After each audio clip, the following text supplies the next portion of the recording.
Mesdames et messieurs, bonsoir. Il est 20h sur les antennes de la télé Futur Média. Bienvenue à toutes et à tous. Ça se met tout. Bonsoir. Bonsoir, cher Tijane. Bonsoir, chers téléspectateurs. C'est parti pour les titres de cette édition d'information. Confusion à Bandoul. Un commando a attaqué le palais présidentiel. Une attaque qui aurait fait 3 morts. Parmi eux, le cerveau de l'opération. Le président Diamé, qui était hors du pays, tente en ce moment même de regagner la capitale. Le divorce est consommé entre Maître Elhadji Diouf et Hissène Habré. Le désormais ex-avocat de l'ancien président tchadien se dit victime d'un complot pour tenter de jeter le discrédit sur sa personne. Le syndicat des travailleurs de la justice en ordre de bataille. Il va exécuter l'opération délestage ce mercredi. Un arrêt de travail sur toute l'étendue du territoire pour dénoncer l'attitude qu'il qualifie d'irresponsable de la direction de la solde du ministère de l'économie et des finances. Et puis à suivre en fin d'édition, la rétrospective de l'actualité économique de l'année 2014, marquée par la mise en place du plan Sénégal émergent, un programme ambitieux pour développer le Sénégal à l'horizon 2035. Les développements, c'est dans un instant.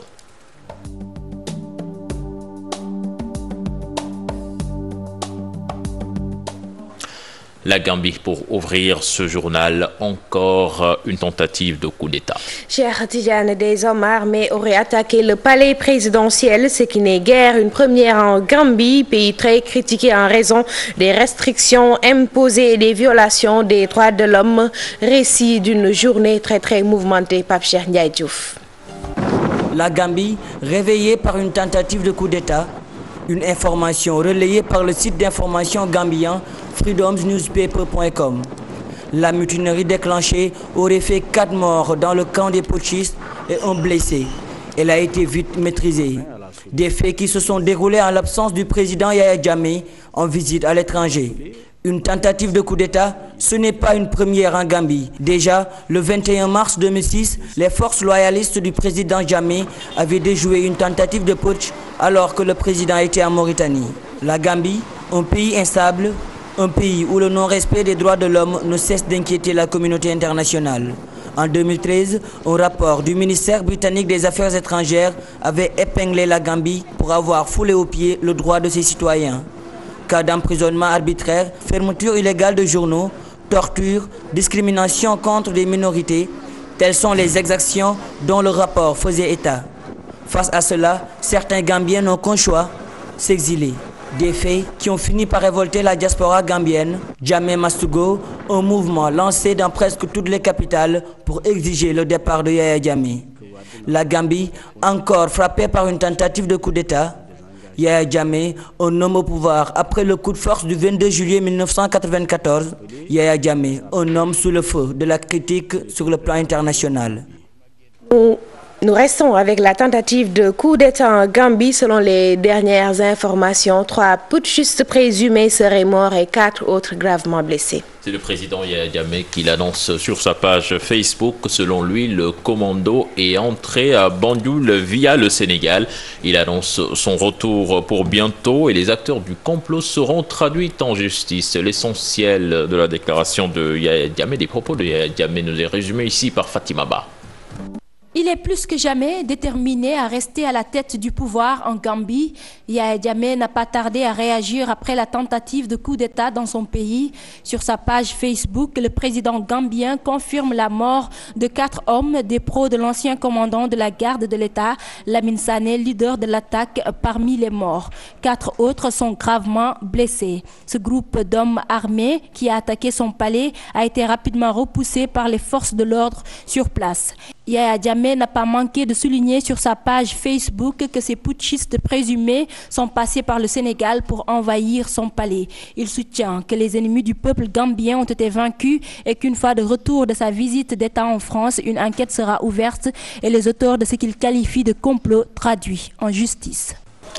Et puis selon Radio France Internationale, l'avion de Yaya Jammeh en provenance du Dubaï fait escale à l'aéroport de N'Djamena avant de rallier Banjul ce soir. Une tentative de coup d'État ou une mutinerie, le point commun est que le vent du changement souffle fort chez Jammeh. Cher Tidiane, et les mots pour le décrire divergent. Coup d'État, mutinerie, prise de pouvoir, à chacun son expression. Pour Amnesty International, peu importe l'essentiel, Yaya Jammeh a l'obligation de respecter la démocratie et les traités internationaux. Un avertissement des droits de l'homiste Maïmouna Ndiaye et Matar Dia pour les images. Faire partir Yaya Jammeh, un sentiment qui a toujours animé Cheikh Sidia Bayo, un opposant du régime gambien. Aujourd'hui encore, il y croit. C'est simplement la restitution d'un ordre de droit qui a disparu en Gambie depuis 20 ans. Ce n'est pas un état de droit. On devait restaurer ce droit-là depuis le lendemain du coup d'État. Par contre, là, c'était un coup d'État de Yaya Jammeh le 22 juillet 1994. Il y a à peine 24 heures, j'ai lancé un appel à l'armée via une vidéo pour renverser le président Yaya Jammeh, et j'assume mes choix, car vous le savez comme moi, Yaya Jammeh a tétanisé son peuple. Tentative de coup d'État ou mutinerie, qu'importe, la Gambie a besoin de liberté. L'heure est à la mobilisation. Actuellement, il y a beaucoup de supputations, mutinerie, coup d'État. La Gambie a besoin de s'inscrire dans ces nations-là qui comptent aujourd'hui dans la zone de la CEDEAO, dans la gouvernance mondiale. Nous, comme vous, au Sénégal, on a le droit de devenir un pays qui vit avec sa liberté et qui a le droit de s'exprimer, que ce soit sur un plan individuel ou collectif. Mobilisation et revendication dans la paix, un appel lancé par Seydi Gassama. Nous déplorons d'abord ces événements en Gambie et espérons qu'il n'y aura pas de perte en vies humaines à la suite de ces événements-là. Mais ce qui se passe en ce moment montre encore une fois l'impératif qu'il y a pour le président Jammeh de respecter les droits humains et d'instaurer une véritable démocratie en Gambie. Établir l'ordre de droit pour instaurer la démocratie en Gambie, c'est le vœu du Conseil national de transition pour la Gambie. Ce regroupement ne compte pas baisser les bras. Je vous le disais en sommaire, Hissène Habré désavoue Maître El Hadji Diouf. Le nœud du problème, la rencontre de l'avocat avec le président tchadien Idriss Déby. Une rencontre loin de plaire à l'ancien président tchadien qui, dans un communiqué, fustige l'attitude de son avocat et celle des autorités sénégalaises qui ont facilité la rencontre. Les détails du communiqué avec Chérif Dia. Rien ne va plus entre Maître El Hadji Diouf et son client Hissène Habré. L'ancien président tchadien reproche à son avocat d'avoir rencontré en toute discrétion et à son insu son tombeur Idriss Déby Itno à Dakar le 17 décembre dernier. Selon le communiqué, Hissène Habré n'a pas été informé par Maître El Hadji Diouf de cette rencontre.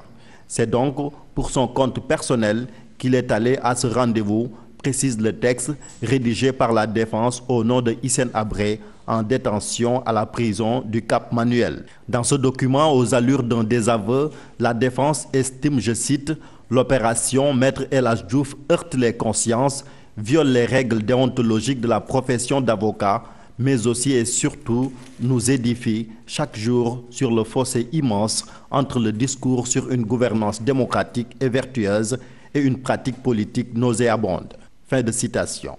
En plus, la défense condamne fermement ce qu'elle considère comme des méthodes déployées par les autorités politiques sénégalaises qui, selon elle, sont l'expression d'un abus de pouvoir dominant d'une part et traduisent leur implication dans les manœuvres visant à nuire à la défense d'autre part. Le communiqué reconnaît que Maître El Hadji Diouf a certes porté la cause de la défense de Hissène Habré pendant 14 ans avec engagement sur tous les fronts judiciaires, politiques et médiatiques, mais il a désormais choisi une autre voie sans mandat ni concertation aucune avec le président Hissène Habré. Décidément, le président tchadien Idriss Déby Itno aura réussi à mettre fin à 14 ans de compagnonnage entre Maître El Hadji Diouf et Hissène Habré. Maître El Hadji Diouf lui parle de complot orchestré pour jeter le discrédit sur sa personne. Pour l'avocat, certaines informations véhiculées sur sa rencontre avec Idriss Déby sont fausses. Maître El Hadji Diouf précise, il a tenu à informer Hissène Habré, mais en vain. Toutefois, l'épouse de l'ancien président était au courant. Une rencontre, une polémique, un divorce prononcé lors d'une conférence de presse. Ibrahima Kane Mardia. Entre Maître El Hadji Diouf et Hissène Habré, le divorce est consommé. Face à la presse, l'avocat a fustigé le communiqué de son client qui, à ses yeux, n'a autre objectif que de le discréditer après sa rencontre avec Idriss Déby.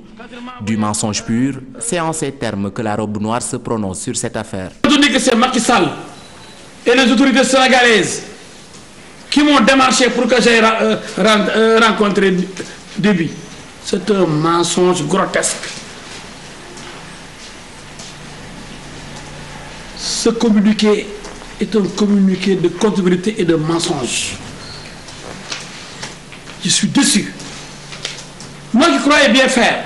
Maître El Hadji Diouf, après 14 ans de service pour défendre la cause de l'ex-homme fort de N'Djamena, se dit aujourd'hui victime de trahison de la part de Habré. Et tout ce que je fais depuis 14 ans, billahi, wallahi, talahi, je le jure sur le Coran, c'est dans l'intérêt d'Habré.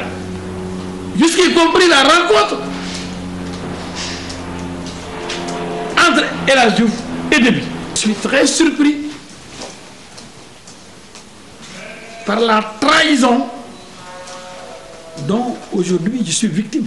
J'ai tout risqué, même devant les forces de l'ordre, même devant les policiers pour lui. J'étais dans un pays en guerre, le Soudan, pour le défendre. Il y avait Déby.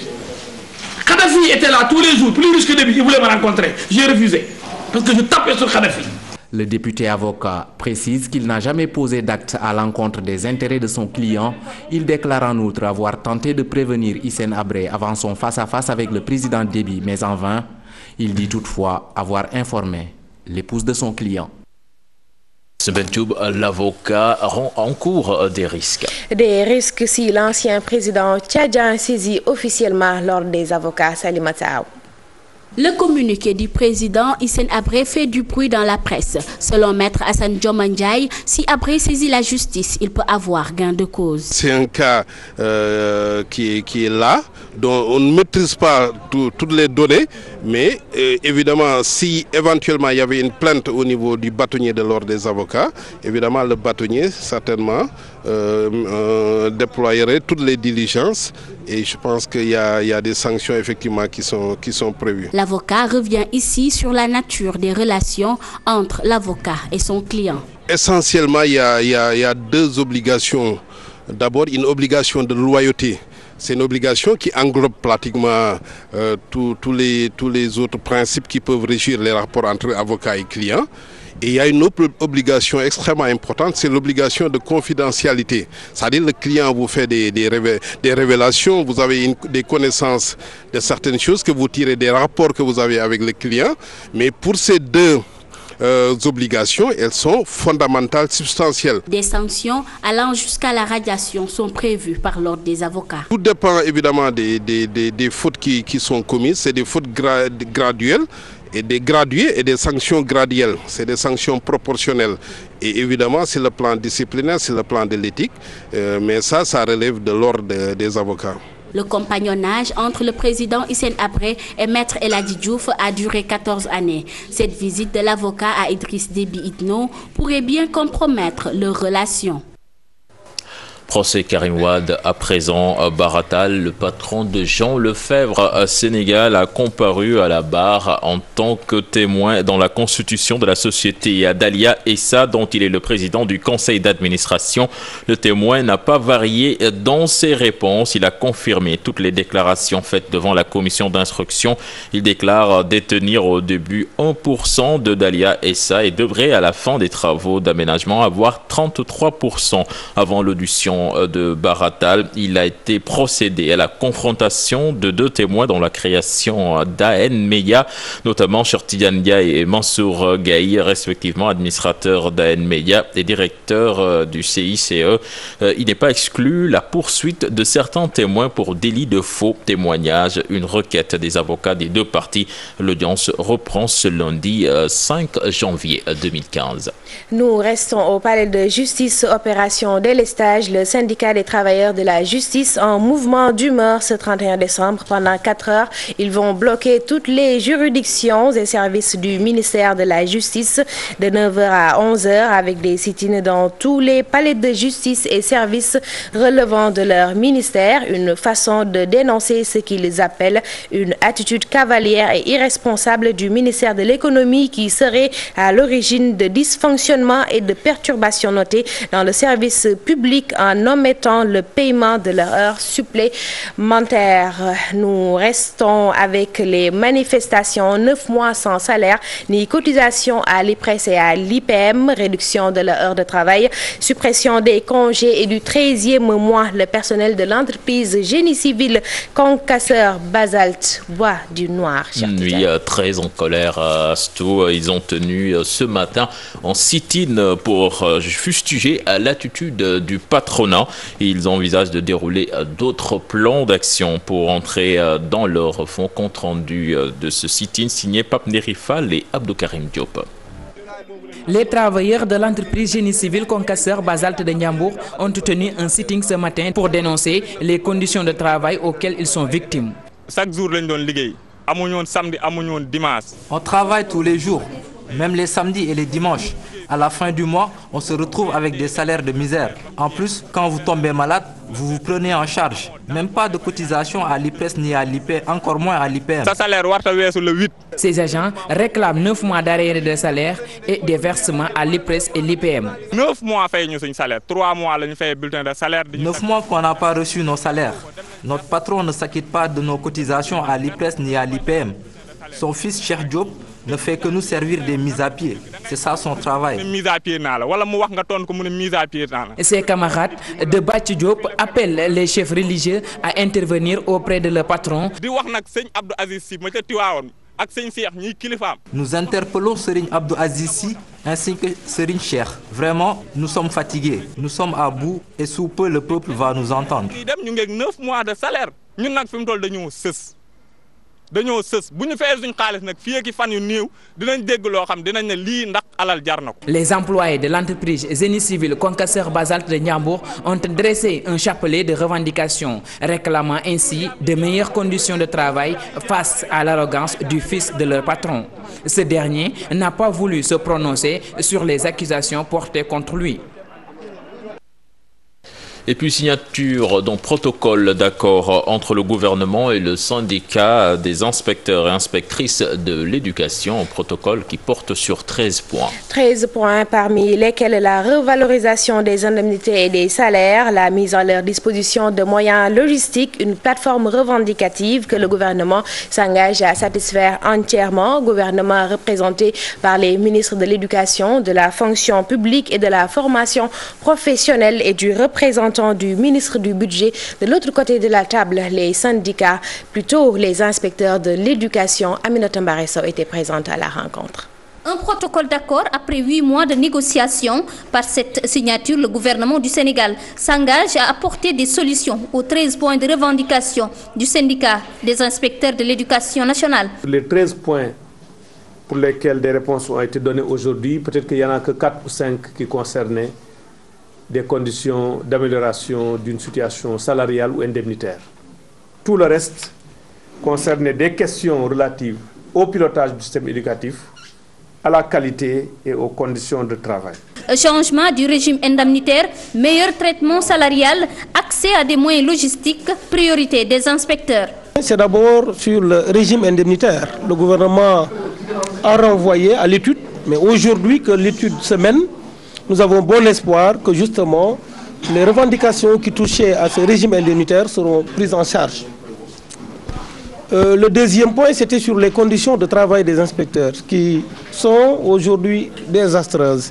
C'est un point critique parce que pour le ministère, il ne s'agit pas seulement d'une question de revendication, il s'agit de conditions pour un fonctionnement normal des services et pour l'atteinte des objectifs de performance qu'on a fixés. L'obtention d'un protocole d'accord, un pas franchi, le suivi et la matérialisation, une autre bataille. Un protocole d'accord, c'est des engagements. Le président de la République nous demande de ne signer de protocole d'accord avec les syndicats que lorsque nous sommes sûrs, parti gouvernement, que nous pouvons mettre en œuvre ces protocoles. Pour Serigne Mbaye Thiam, les inspecteurs de l'éducation nationale jouent un rôle important dans le système éducatif sénégalais. Ils participent à une formation de meilleure qualité.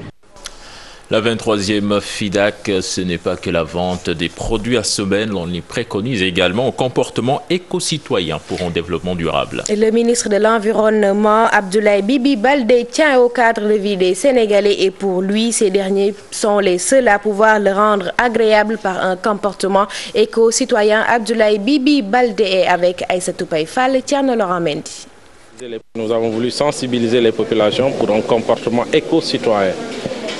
Cela, à notre avis, est extrêmement important. Il s'agit d'avoir un comportement éco-citoyen en termes de lutte contre les feux de brousse, en termes de lutte vraiment contre les sachets plastiques qui constituent une plaie pour l'environnement. Surtout avoir un comportement éco-citoyen en matière de lutte contre l'érosion côtière, notamment l'extraction du sable marin, qui constitue un danger pour vraiment le littoral. Vous savez que le littoral est très attractif en termes d'activité économique, en termes de tourisme, pêche, habitat même, agriculture, élevage, toutes les activités économiques pratiquement du pays à 60-70% sont attirées vers le littoral, ce qui constitue une menace pour les populations également qui habitent au niveau de ces zones. La fête de la Saint-Sylvestre, c'est pour demain, mercredi. Bal poussière, Coladera, des formes de soirée qui ont égayé le passage du Nouvel An et qui ne sont plus à la mode. Elle ne rythme plus le Dakar by Night aujourd'hui et que de souvenirs quand on ouvre les mémoires de ces soirées mondaines. Plus de 20 ans après, elle continue d'illuminer le visage de certains. À chaque génération, son monde et ses modes. Aminata Mbaresso. Youssou Kanté, un jeune habitant Grand Yoff, un quartier dans Dakar. Pour les fêtes de fin d'année, le jeune homme compte aller en boîte avec sa copine. Particulièrement, je fais ça spécialement. Le jour du 31, j'aimerais partir en boîte avec ma copine, sans stress, et je vais avec elle. À la différence du jeune Youssou, le vieux Baladiassé, la quarantaine révolue, il se souvient d'un air nostalgique des soirées Koledra organisées jadis à l'occasion des fêtes de fin d'année. À l'époque, nous organisions des soirées Koledra. Nous cotisons 2000 francs ou 2500 francs. La somme servait à la collation et à l'animation. Malheureusement, les temps actuels ne permettent plus de fêter de la sorte. 1500, 2000. Deux générations, deux manières différentes de fêter. D'habitude, je me retrouve quelque part avec des amis. Nous organisons le réveillon à la maison. À défaut de cela, à la soirée du 31 décembre, nous faisons le tour de quelques restaurants. Bal poussière, beaucoup de dégués.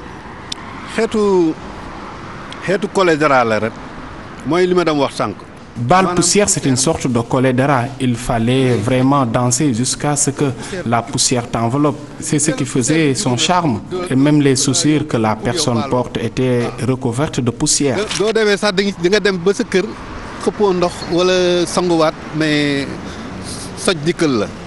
2014 tire à sa fin, 2015 arrive, un nouvel an à fêter, quelle que soit la génération. Et puis les vainqueurs des prix Khassaïd d'or, Conférence d'or et Aliou d'or ont reçu leur distinction. Khadim Gueye, Serigne Gana Messere et Mame Diarra Ngom ont eu chacun un véhicule 4x4 et 500 litres de carburant et des terrains également. Une compétition qui vise à mieux vulgariser les écrits de Khadimou Rassoul, fondateur du mouridisme, l'initiateur Serigne Bakuyou Faye en collaboration avec Touba TV et TFM également. Certainement, nous y reviendrons demain avec en reportage. L'actualité internationale à présent avec le procès Simone Gbagbo renvoyé au 6 janvier 2015. Une semaine de délai pour permettre aux avocats de la défense de prendre connaissance des dossiers d'accusation. Une façon pour la justice ivoirienne de garantir un procès équitable pour l'ex-première dame. Simone Gbagbo donc est jugée avec 82 dignitaires de l'ancien régime pour son rôle présumé dans les violences post-électorales de 2010-2011 en Côte d'Ivoire. Cher Tidiane, autre actualité internationale sur le vol Air Asia. Nous en savons un peu plus. L'avion aurait perdu le contrôle en plein vol avant de s'abîmer en mer. Aujourd'hui, les autorités indonésiennes ont retrouvé des morceaux de l'Airbus. Des objets flottants portant les couleurs de la compagnie ont aussi été identifiés, tout comme une tache sombre au fond de la mer de Java qui pourrait être l'appareil. La récupération des corps et des débris a commencé. Le crash a fait 162 victimes.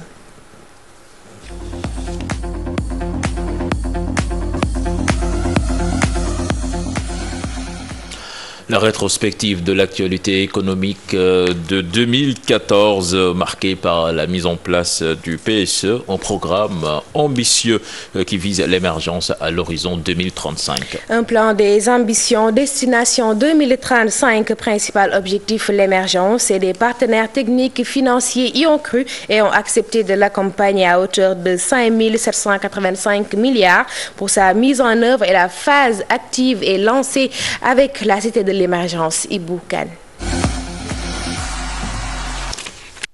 L'actualité économique dominée en 2014 par le programme Sénégal émergent avec comme objectif l'émergence économique à l'horizon 2035.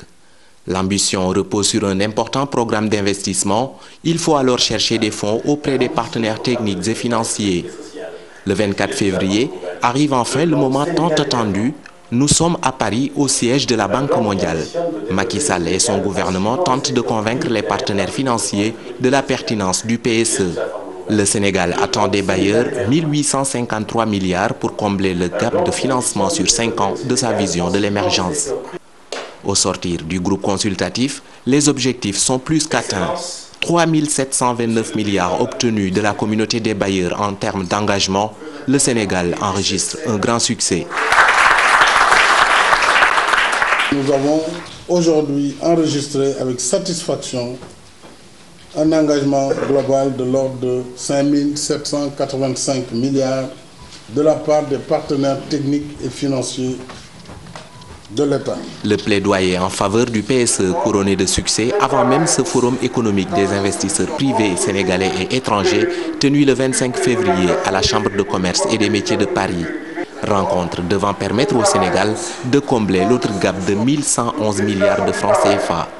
Le PSE trouve ainsi un écho favorable à Paris, non sans oublier la volonté de la Chine d'accompagner le Sénégal dans la réalisation de ce vaste programme qui repose essentiellement sur l'agriculture, les infrastructures et l'énergie. Après ce grand succès, le Sénégal n'a pas droit à l'erreur, fait comprendre le chef de l'État. Macky Sall appelle alors au travail pour la phase active du PSE. Des actes doivent être posés. Le 23 septembre, le chef de l'État procède lui-même à la pose de la première pierre de la Cité de l'émergence, 6 à l'ex-gare routière Pompier. Un objectif qui vise à terme de nouvelles perspectives d'échange. Au total, 21 milliards ont été mobilisés pour la Cité de l'émergence. L'infrastructure abritera 17 tours de 10 étages chacune, soit 148 logements.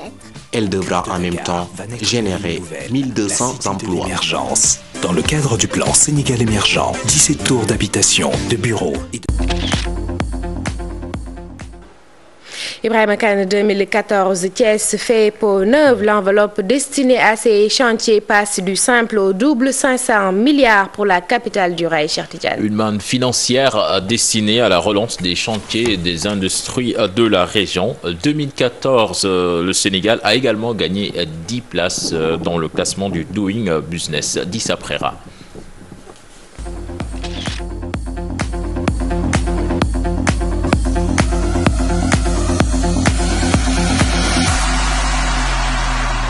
Par rapport à l'exercice précédent, le climat des affaires s'est nettement amélioré en 2014, en atteste le dernier rapport Doing Business. Dans ce classement, le Sénégal a fait un bond de 10 places. De la 171e place, le pays s'est retrouvé à la 161e place. Un bond dû principalement aux réformes entreprises par l'État, notamment dans la création d'entreprises, la protection des investissements, l'exécution des contrats, entre autres. Un environnement des affaires plus alléchant. L'APIX, le bras de l'État dans le secteur des investissements, y a joué un rôle central. 2014, c'est aussi l'année de la relance des chantiers de Thiès et de ses industries. Lors du Conseil des ministres décentralisé de juin 2014, l'État, en plus des 247 milliards 447 millions du PTIP, le programme triennal d'investissement 2014-2016, un financement additionnel de 200 milliards 936 millions devait être mobilisé entre 2015 et 2017. Objectif, accélérer les travaux d'infrastructure, notamment l'autoroute AIBD Somone-Mbour-Thiès, les routes Thiès-Touba, Thiès-Tivaouane, mais aussi la relance de l'industrie avec la restructuration des ICS et le redémarrage de la NSTS. Malgré ce progrès, les acteurs économiques locaux, eux, ont souffert. L'UNACOIS, le CNP, l'Ordre des architectes, toutes ces organisations patronales ont dû crier pour se faire entendre. Bon nombre d'entre eux, ne voyant pas leur part de marché dans les chantiers du PSE, ont dû réagir à travers la presse. 20%, c'est ce que l'État leur avait accordé. Finalement, la situation est rentrée dans l'ordre après une rencontre État-secteur privé dans le cadre des assises de l'entreprise.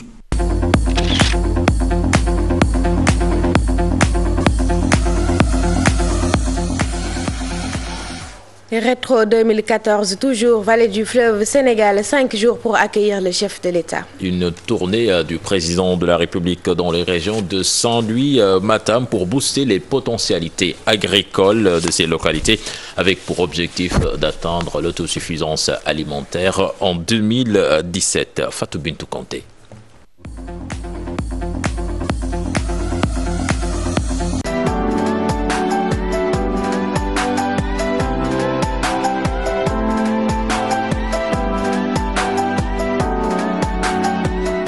Le président Macky Sall a effectué cette année, 5 jours durant, une tournée économique à vocation agricole dans les régions de Saint-Louis et de Matam, dont l'objectif majeur est de booster les potentialités agricoles et pastorales dans la vallée du fleuve Sénégal. Un périple qui l'a conduit à Fass Ngom pour la relance des activités de leur agropole.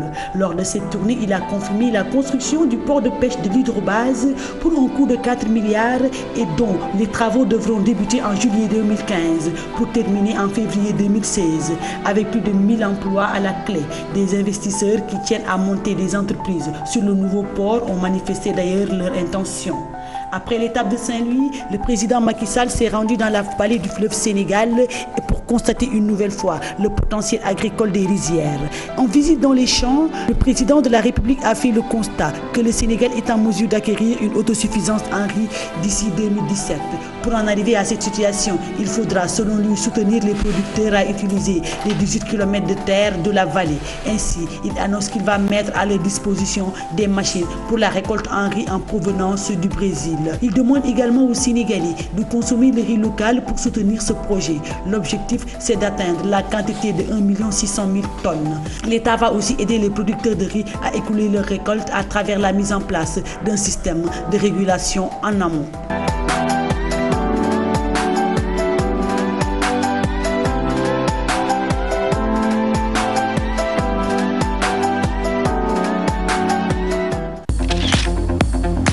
C'était le dernier élément de ce journal. Merci Fatou Bintou Kanté. Merci à toi également, Assoum Bentou. Merci, cher Tidiane. Merci à vous. Prochain rendez-vous pour l'information, ce sera 0h avec le tout en images. Au revoir à toutes et à tous.